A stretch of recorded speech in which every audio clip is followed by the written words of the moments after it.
Goedemiddag en welkom bij Joert.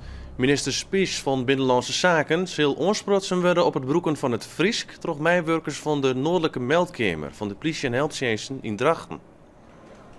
Net alle medewerkers van de Meldkamer kunnen het Friesk verstaan. Ze moeten wel zo gauw als mogelijk hulp sturen en vraag je daarom soms of de melding in het Hollands kan. Het consultatief orgaan voor het Friesk vindt dat net ken, maar de leiding van de Meldkamer zult geen probleem. Volgens mij staat nergens dat bij het eerste contact er gelijk Fries gesproken moet worden.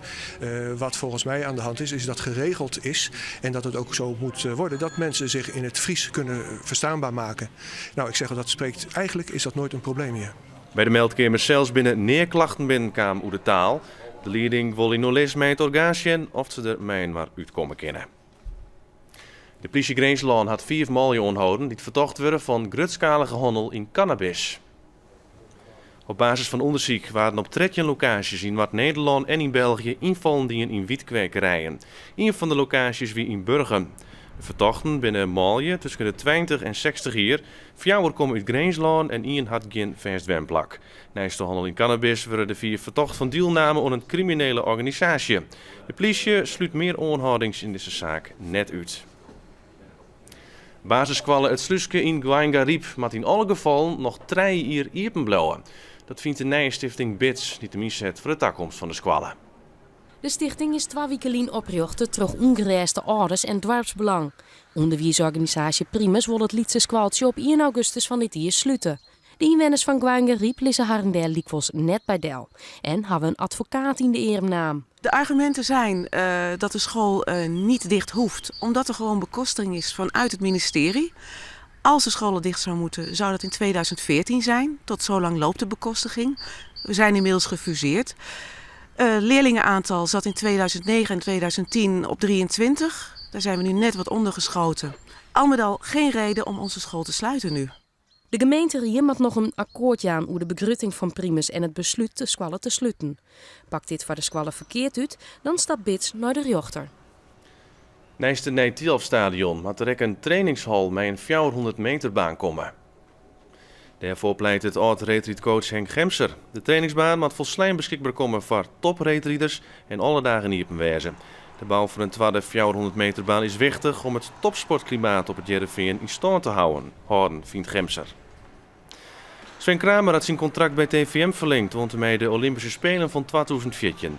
Dat geldt ook voor Irene Wust en trainer Gerard Kempers.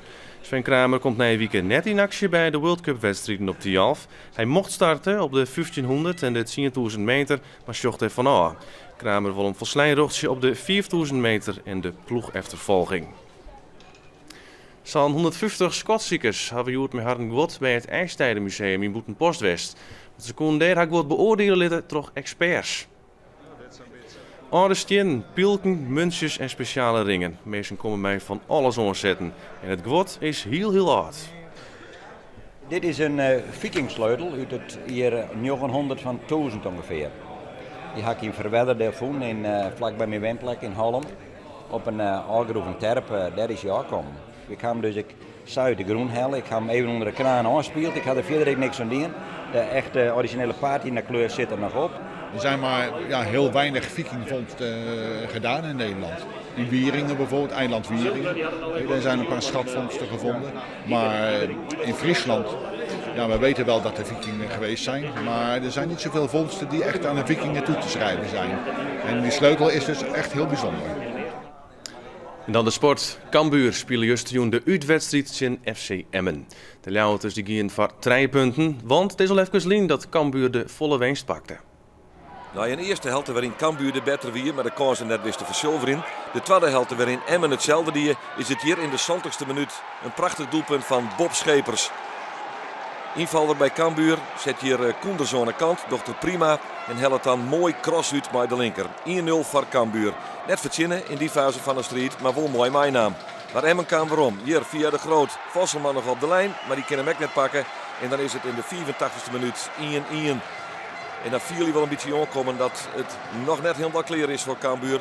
Want Emmen die zet nog eens een keer aan in de slotfase. De zie kiezen nog de 2-1 te forceren. We zitten in de blessuretijd van de wedstrijd. De 91ste minuut. De voorzet is van links en de kopbal is van Sander Fischer, oudspeelder van Cambuur.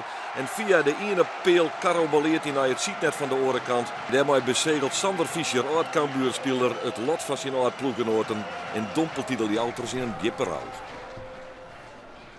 En dan het waar nog. Joen, dan neemt vanuit het noorden de bewolking ta en vannacht de kans op regn. De temperatuur die zakken naar zo'n 4 graden.